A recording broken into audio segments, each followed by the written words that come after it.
네, 말씀을 사랑하시는 여러분, 안녕하십니까? 네, 오늘 창세기 46장, 47장 함께 공부하도록 하겠습니다. 하나님의 말씀을 안다는 것은 큰 영광이며 축복입니다. 특별히 말세에 이르러 이 하나님의 말씀을 우리가 공부한다는 것은 더 큰 축복입니다. 왜냐하면 하나님의 말씀 속에 인이 있기 때문입니다. 그리고 그 말씀 속에 하나님이 계시고 독생자이신 예수님이 계시기 때문에 이 말씀을 연구하지 않고는 우리가 구원에 가까울 수가 없습니다. 그래서 여러분들이 각자 공부하시든 또 더불어서 공부하시든 또 다른 분과 공부하시든 모든 방법을 동원해서 꼭 이 하나님 말씀을 공부하시게 되길 바랍니다. 그리고 그 말씀 속에서 구원자 되신 예수님을 아는 것, 그것이 또한 가장 중요합니다. 예수님을 만나지 못하면 우리는 또한 바리새인과 서기관이 되어버리고 율법주의자가 되어버립니다. 정말 가장 큰 죄인들이 되는 거죠. 왜냐하면 나뿐만 아니라 다른 나를 믿고 있는 많은 사람들과 함께 멸망하기 때문에, 멸망을 인도하는 사람이기 때문에 더욱 그렇습니다. 우리가 이 성경을 통해서 하나님의 의지와 그분의 인도하심을 깨닫는 것은 우리에게 큰 특권이자 축복입니다.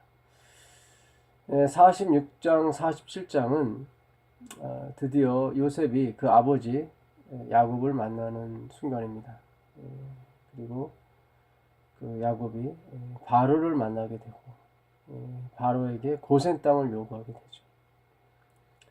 또 47장에 넘어가서는 요셉이 애굽 사람들을 점점 이 노예로 만드는 그런 작업에 들어갑니다. 왜 그것이 중요하냐면 이 애굽 왕조가 있어요. 애굽 왕조는 수십 조의 애굽 왕조가 있는데 BC 3000년경부터 시작이 됩니다. 그러니까 노아 때 이 나라가 생긴 것 같아요.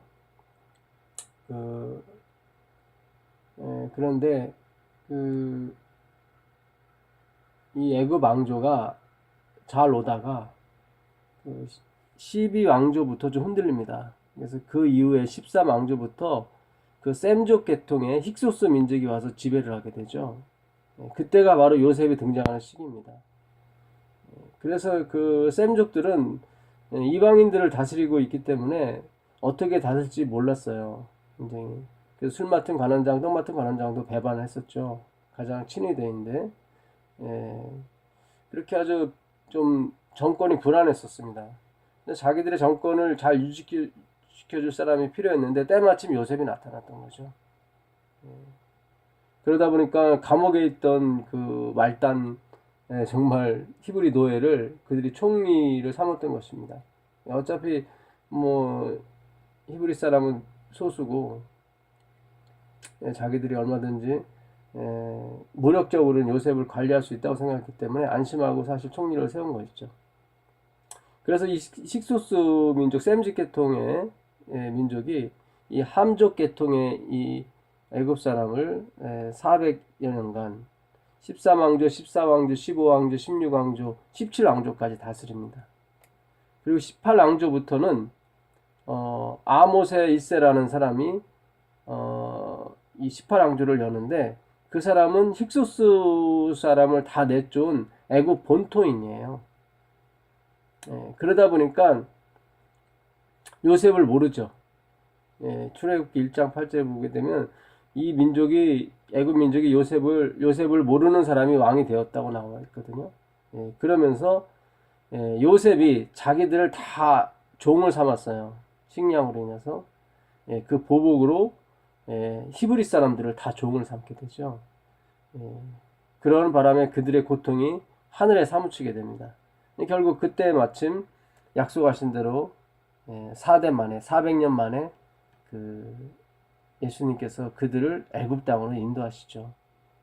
처음에 70명이 내려갔다고 나옵니다. 27절에 보게 되면 그런데 나중에 거의 300만 명 이상 되는 어마어마한 분량이죠.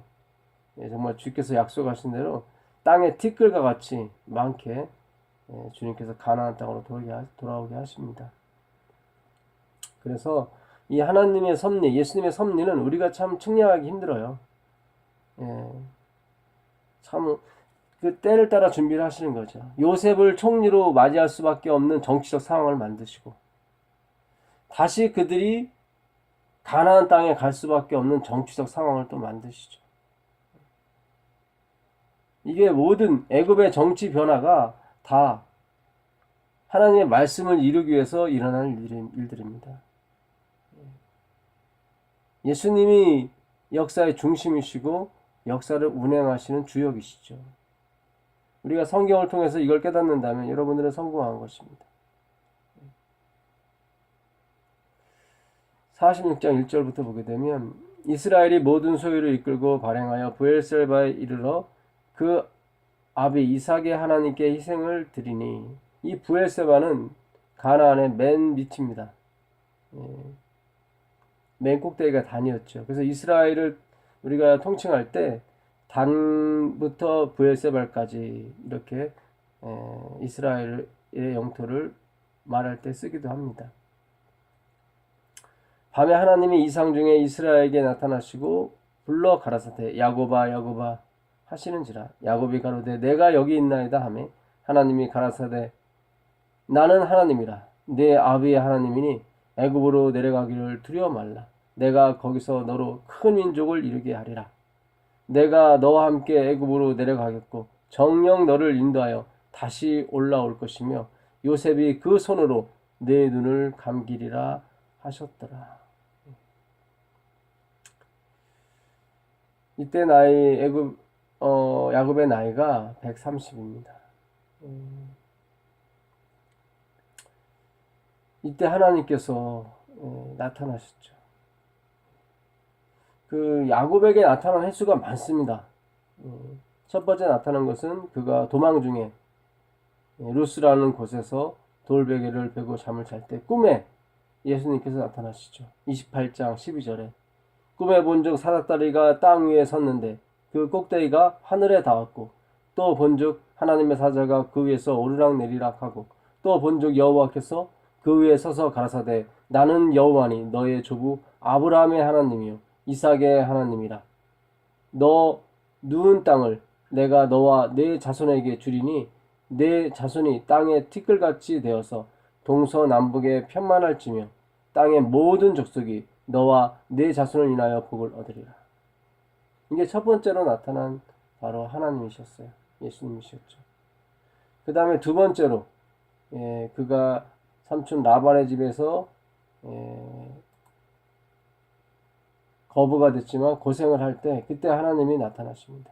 13절 31장 13절에 나는 베델 하나님이라 내가 거기서 기둥에 기름을 붓고 거기서 내게 서원하였으니 지금 일어나 이곳을 떠나서 내 출생지로 돌아가라 하셨느니라. 이때가 두 번째예요. 그래서 너가 서원했던 곳 하나님이 전이라고 불렀던 그 베델 너의 출생지 영적 출생지죠. 그곳으로 돌아가라 이렇게 말씀하십니다. 이때가 두 번째로 나타나시는 거죠.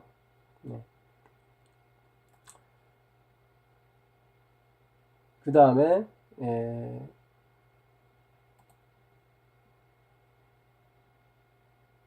32장에서 약복강가에서 나타나시죠.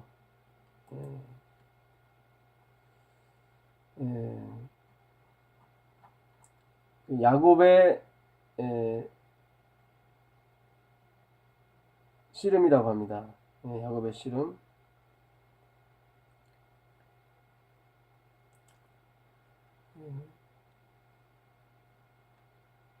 창세기 32장 가보겠습니다.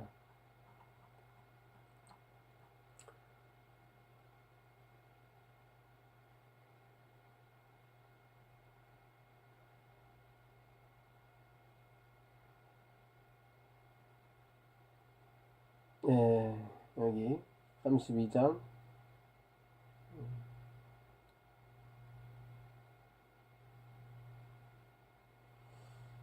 27절. 그 사람이 그에게 이르되 내 이름이 무엇이냐? 그가 가로되 야곱이니이다. 그 사람이 가로되 내 이름을 다시는 야곱이라 부를 것이 아니요 이스라엘이라 부를 것이니 이는 내가 하나님과 사람으로 더불어 겨루어 이겼음이니라. 이렇게 세 번째 나타나시고 그 다음에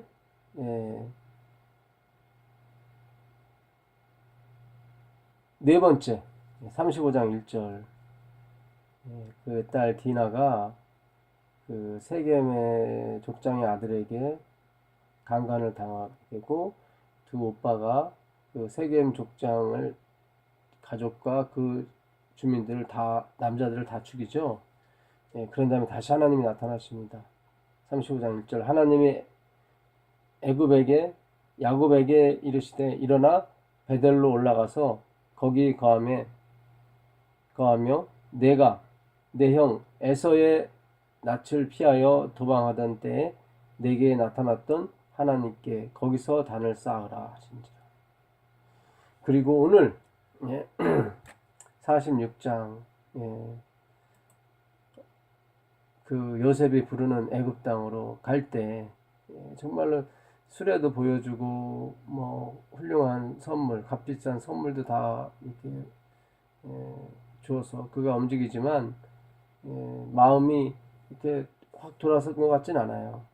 그러니까 예수님께서 밤에 나타나셔서 이스라엘에게 말씀하시기를 야곱아 야곱아 내가 너와 함께 할 것이다. 애굽으로 내려가기를 두려워하지 말아라. 내가 너로 큰 민족을 거기서 이루게 하겠다. 그 말씀을 약속을 주시죠. 우리가 이렇듯 야곱에게는 이렇게 틈틈이 아주 그냥 거의 빼놓지 않고 야곱에게는 나타나십니다. 사실 요셉과 야곱을 비교했을 땐 요셉이 훨씬 훌륭하죠. 근데 요셉에게 나타났다는 말씀은 없어요. 요셉이 감옥에 있을 때도 그렇고 뭐 성경에 하나님이 나타나셔서 그에게 위로를 준다든가 소망을 준다든가 하는 건 없었어요. 그러나 야곱에게는 늘 이렇게 나타났습니다. 성경이 원하는 것은 뭐냐면 야곱이에요. 요셉이 아니라. 왜냐하면 야곱을 통해서 예수님이 오시기 때문에. 아브라함과 이삭과 야곱의 하나님이라고 한 것은 예수 그리스도께서 이 족속을 통해서 오겠다고 약속하셨기 때문에 우리가 이 점을 놓치셔서는 안 돼요. 우리가 요셉이 총리가 되고 뭐 해도 예수님이 요셉에게 안 나타나요. 야곱은 사기꾼이고 야곱은 뭐 별 볼 일 없는 사람이지만 130세가 돼서 곧 죽을 나이지만 그래도 하나님은 나타나셔야만 해요. 왜요? 그가 바로 예수 그리스도의 족보에 올라가야 돼. 그것을 예수님께서 약속하셨기 때문에 야곱은 그걸 믿었죠. 그래서 야곱이 마지막에 죽기 전에 뭐라고 합니까? 내 해골을 갖고 올라가라. 어디로요? 내 고향 땅으로 갖고 가라. 여기 보게 되면 34절입니다. 당신들은 고하기를 주의 종들은 어렸을 때부터 여기가 아니네요.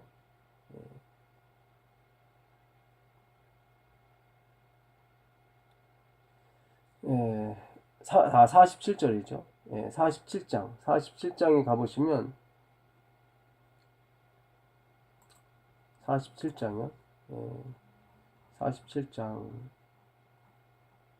마지막 절로 보게 되면 30절입니다. 47장 30절. 내가 조상들과 함께 눕거든 너는 나를 애굽에서 메어다가 선영에 장사하라. 요셉이 가로되 내가 아버지의 말씀대로 행하리이다. 야곱이 또 가로되 내게 맹세하라. 맹세하니 이스라엘이 침상머리에서 경배하니라. 야곱은 아무리 애굽 땅이 좋고 물자가 풍족하고 먹을 게 많아도 자기의 고향은 하나님이 계신 바로 가나안 땅이었습니다. 그곳으로 자기 해골을 가지고 가려는 거죠.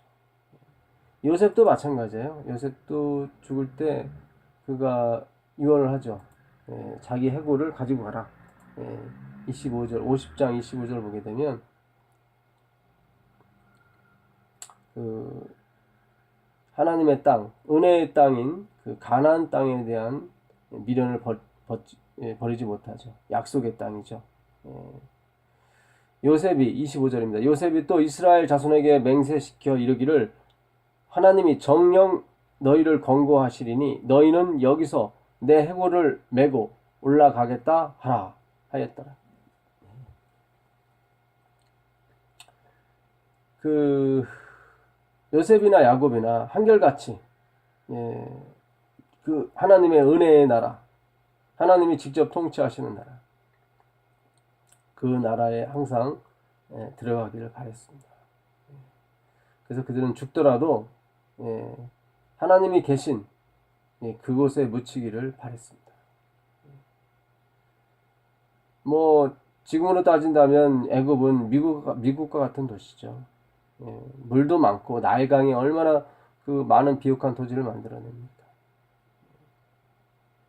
그 4대 왕조 때는 피라밋이라고 하는, 지금도 그 피라밋을 세우려면 256년이 걸려요. 지금의 과학으로도. 그러니 뭐 그 당시 애굽은 엄청난 나라였습니다. 그러나 야곱이나 요셉은 그곳에 마음이 없었죠. 그래서 땅도 고센 땅을 달라고 해요. 여기 요셉도 마찬가지죠. 요셉도 46장 그 마지막 절에 보게 되면 바로가 물어볼 것이다. 너의 생업이 무엇이냐?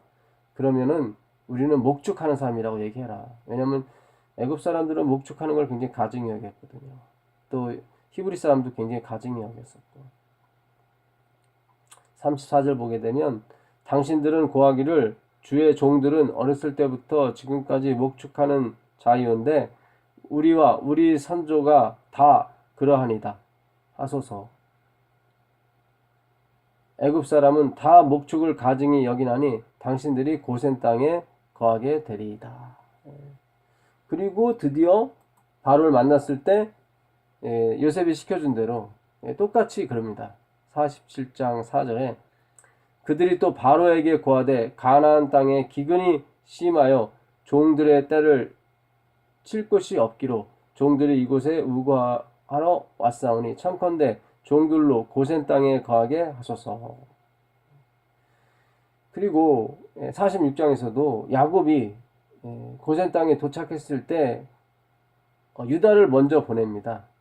유다를 먼저 보내서 요셉을 오라게 하죠. 그래서 고센 땅에서 만나요. 고센 땅이 굉장히 중요한데 그 46장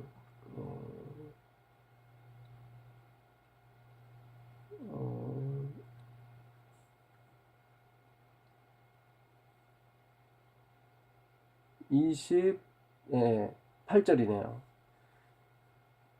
야곱이 유다를 요셉에게 미리 보내어 자기를 고센으로 인도하게 하고 다 고센 땅에 이르니 요셉이 수레를 갖추고 고센으로 올라가서 아비 이스라엘을 맞으며 그에게 보이고 그 목을 맡겨 안고 얼마 동안 울 때. 야곱도 고센에서 더 이상 내려가질 않아요. 고센으로 오라고 그래요. 요셉을 부르죠. 그리고 요셉도 바로에게 다른 땅 말고 고센 땅을 달라고 해라. 그들이 가증히 여기는 목축업을 한다고 그러면 아마 얼른 줄 것이다. 그렇게 작전을 세우죠. 실제로 바로가 그들에게 고센 땅을 줍니다. 물론 고센 땅이 목축하기 좋고 여러모로 좋아서 좋은 땅이라 준 것도 있겠지만 가장 중요한 것은 영적이에요. 그건 육적인 생각이고 영적으로 고센 땅은 의미가 있어요. 바로 하나님의 은혜의 나라에 가장 가까운 땅이 고센 땅입니다. 그러니까 그 이집트의 최북단이죠. 고센은 홍해 바로 밑에 있는, 홍해 바로 위는 가나안 땅. 그래서 홍해만 건너서 조금만 가면은 그들의 고향 브엘세바가 가깝습니다. 그리고 예루살렘이 가깝게 됩니다. 그들은 비록 애굽 땅에 식량을 얻으러 왔긴 했지만 항상 하나님이 계신, 하나님의 성전이 계신 그곳을 바라보며 탈출을 시도했던 거죠. 비록 자기 동생이 애굽의 총리고 그가 80년 동안 애굽을 다스립니다. 그 이후에도 이 애굽 왕조, 힉소스 왕조가 이어지면서 이 히브리 사람들은 계속 존경과 지배계층으로서의 존경을 받으며 왕성하게 번성하게 되죠. 그러나 그들의 마음은 늘 어디에 가 있습니까? 하나님의 은혜의 나라, 예수님이 계신, 예수님이 약속하신 그 땅, 약속의 땅을 쳐다보고 있었죠. 현실적으로는 사실 지금 그들이 살고 있는 것이 더 약속의 땅이거든요. 재물도 많고 식량도 많고 정말 엄청나죠. 그들이 종되어서 심하게 고통받았을 때도 광야 생활할 때 그들은 늘 어디를 기억했냐면 애굽을 기억했어요. 애굽 땅이 좋았다. 영적이지 못한 육적인 사람들은 다 애굽 땅이 그래도 종들이었을지라도 애굽 땅이 좋았다. 그만큼 애굽 땅은 화려하고 정말로 물질이 풍부했던 땅이었습니다. 그래서 만약에 하나님께서 그 정권을 힉소스 민족에서 애굽 민족으로 바꾸지 않았다면 그들은 아마 영원히 약속의 땅으로 오지 않았을 거예요. 그만큼 그들의 400년 기간은 그 애굽의 물명의 풍요는 그들을 다 육적으로 만들었습니다. 실제적으로 가나안 땅에 입성한 사람은 두 사람밖에 없었죠. 홍해를 갈라서 나온 사람 중에 20세 이상 되는 사람 중에 갈렙과 여호수아 두 사람밖에 없었습니다. 지금도 마찬가지예요. 지금도 과연 우리가 이 물질 문명의 사회에서 얼마큼 우리의 신앙과 우리의 영적 삶을 지킬 수 있을까? 거의 0%죠. 정말 사망의 몸입니다. 우리는 매일매일 울부짖어야 됩니다. 매일매일 애통해야 되고 매일매일 베옷을 입으며 예수님 앞에 나가서 통곡하고 빌어야 됩니다.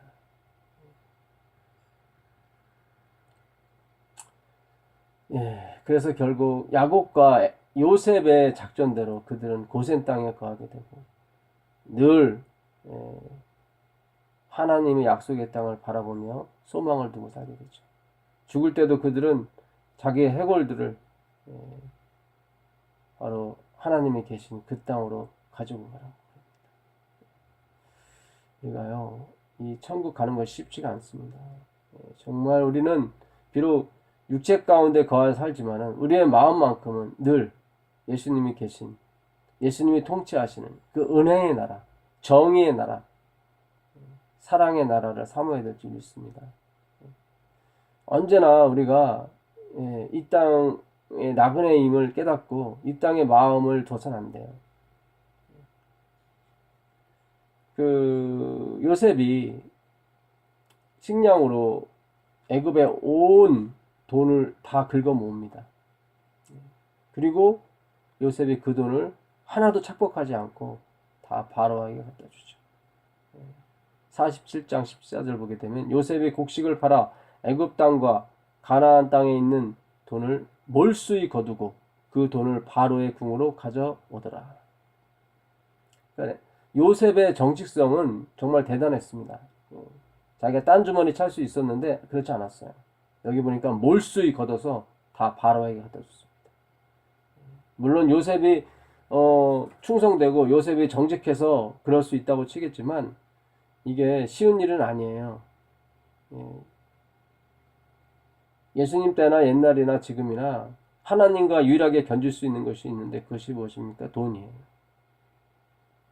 근데 요셉이 그 돈에 관심이 없었다고 하는 것은 그거보다 더 큰 관심이 무엇이 있었다는 거죠. 바로 하나님의 은혜의 땅, 그 약속의 땅으로 돌아가는 거였죠. 그것은 이 애굽에서 줄 수 없는 그런 영광을 줄 수 있기 때문에 요셉이 그것을 봤던 거예요.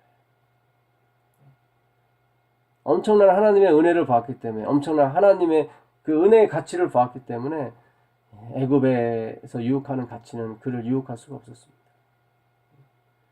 우리가 얼마나 이 영적 삶이 필요한지 몰라요. 하나님을 사랑하는 거, 하나님의 약속을 사랑하는 거, 예수님의 피로 우리를 영생에 들어가게 해줬다는 그 약속 하나만 믿고 사는 우리들, 그 예수님의 말씀만 믿고 사는 거죠. 우리에게 뭐가 있습니까? 하늘을 살 수 있는 뭐 능력이 있습니까? 돈이 있습니까? 품성이 있습니까? 그저 사람들에게 변주게 되면 좀 칭찬받고 점잖을지 모르겠지만 영생을 살 수 있을 만큼 그런 것은 없습니다. 정말 우리가 얼마만큼 예수님께 매달려야 되는지 몰라요. 정말 시시때때로 예수님께 매달려야 돼요. 근데 그것이 우리가 잘 안 되고 있습니다. 우린 시시때때로 내 자신을 신뢰하고 시시때때로 우리는 이 세상을 신뢰하고 이 세상의 돈과 재물을 신뢰하죠. 회개해야 됩니다. 매일매일 우리는 회개해야 됩니다. 고쳐지지 않더라도 계속 통곡하고 회개해야 됩니다. 그게 애통하는 자예요. 그 사람은 위로를 받아요. 위로를 받은 사람은 온유합니다. 온유한 사람은 땅을 기업으로 받습니다. 애통하는 사람은 의에 목마르고 굶주리게 됩니다.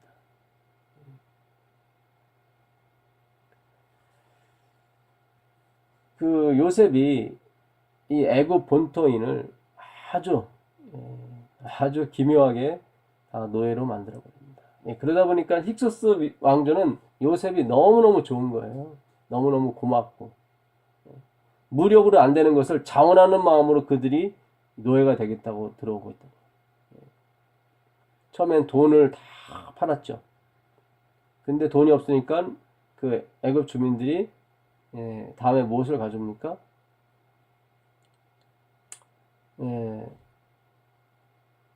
이제는 요셉이 짐승을 요구하죠. 16절에 요셉이 가로되 너희의 짐승을 내라. 돈이 지나였은즉 내가 너희의 짐승과 바꿔주리라. 그래서 짐승도 가져와요. 근데 좀 있으니까 또 양식이 떨어지죠. 그러니까 그 다음에 그들이 또 새해가 돼서 옵니다. 18절 그 해가 다하고 새해가 되면 무리가 요셉에게 와서 그에게 고하되 우리가 주께 숨기지 아니하나이다. 우리의 돈이 다하였고 우리의 짐승떼가 주께로 돌아갔사오니 주께 낼 것이 아무것도 남지 아니하고 우리의 몸과 전지 뿌리라. 그러니까 몸과 땅밖에 안 남았어요. 우리가 어찌 우리의 전지와 함께 주의 목전에서 죽으리이까. 우리 몸과 우리 토지를 식물로 사소서 우리가 토지와 함께 바로의 종이 되리니 우리에게 종자를 주시면 우리가 살고 죽지 아니하고 전지도 황폐치 아니하리이다. 그러므로 요셉이 애굽 전지를 다 사서 바로에게 드리니 애굽 사람이 기근에 몰려서 각기 전지를 팝니다. 땅이 바로의 소유가 되니라. 땅과 사람이 다 바로의 손이 되었습니다.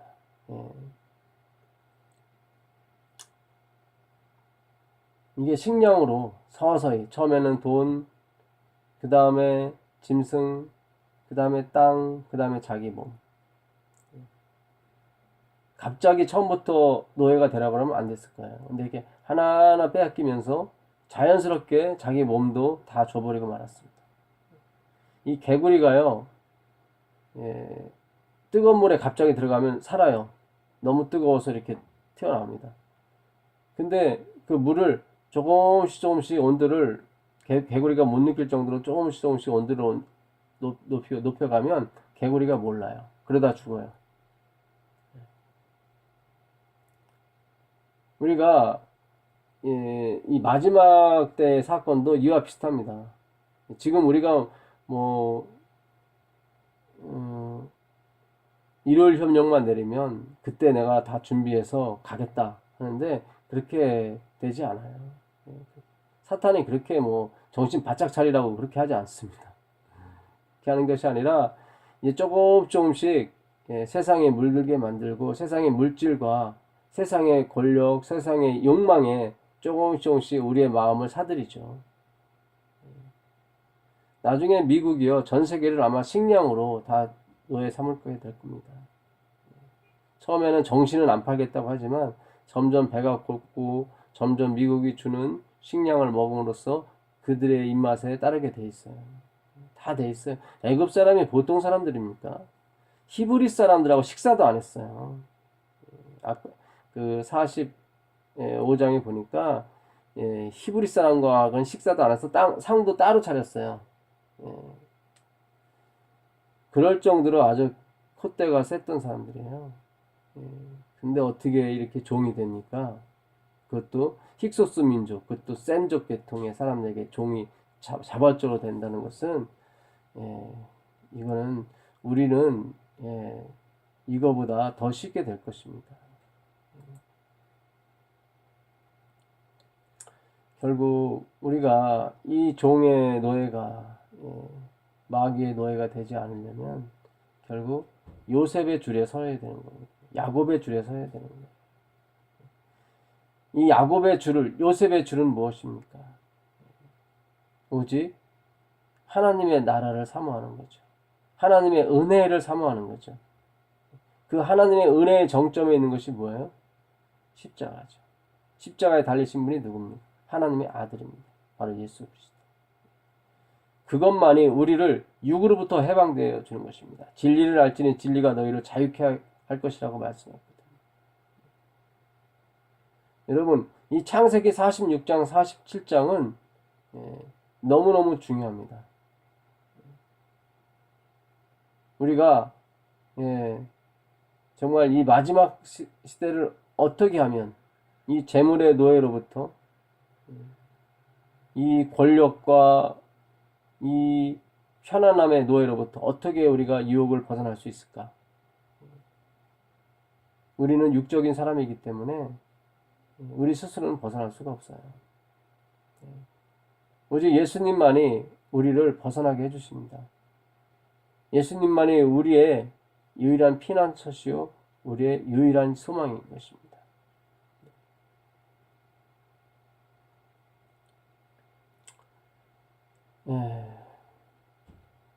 요셉이 하나님을 경외했지만 식량을 공짜로 주지는 않았습니다. 아마 요셉이 식량을 공짜로 줬으면 요셉이 하나님이 됐을 거예요. 우리가 이 점도 한번 생각해 볼 필요가 있습니다.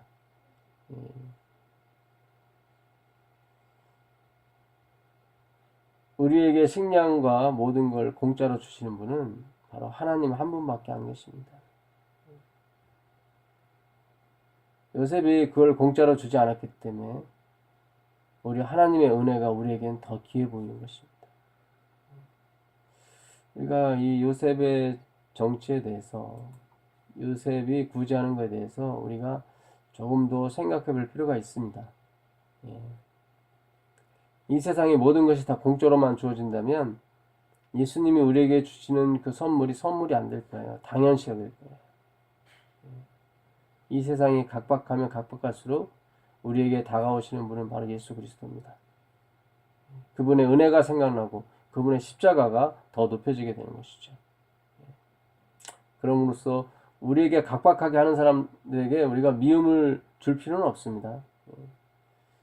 그런 것을 볼 때 우리는 더더욱 예수님의 은혜가 그립게 되고 예수님의 은혜가 더더욱 우리 마음 가운데 사무치게 되는 거죠.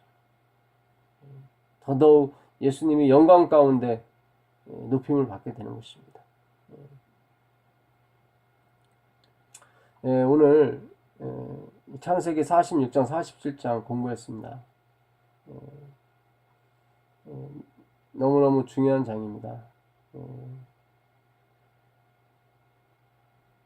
요셉에게는 하나님이 나타나지 않으셨어요. 그는 요셉이 주인공이 아니라는 뜻이죠. 야곱에게는 5번씩이나 틈틈이 나타나셨습니다. 왜냐하면 당신의 말씀을 이루어야 되기 때문에 야곱을 계속 인도하셨죠. 인격적으로 보나 지식적으로 보나 요셉이 야곱보다 훨씬 더 낫습니다. 그건 육적인 판단의 근거에서 우리가 생각하는 거지만 영적으로 봤을 때는 하나님은 야곱의 하나님이었어요. 왜냐하면 그를 통해서 당신의 뜻을 이룰 거기 때문에. 우리는 육적으로 평가하기를 좋아합니다. 그러나 하나님은 늘 영적으로 우리를 인도하십니다. 우리가 늘 요셉의 이야기만 하지 야곱의 이야기는 하지 않아요. 요셉은 혼자서도 잘 할 수 있는 그런 지혜를 타고난 사람이에요. 그러나 야곱은 그렇지 못했습니다. 그래서 늘 예수님이 하나님이 필요했던 사람이었죠. 여러분은 어떠십니까? 우리가 정말 야곱에 대해서 연구를 해야 됩니다. 야곱과 같은 사람을 통해서 예수님께서 그 뜻을 이루신다는 것은 그 하나님의 의지가 사람에게 있지 아니하고 하나님께 있다는 것을 다시 한번 우리에게 강조하고 또한 말씀하시는 것입니다. 이 하나님의 의지가 오늘도 여러분과 저를 통해서 나타나게 되기를 간절히 바라면서 오늘 공부 마치도록 하겠습니다. 감사합니다.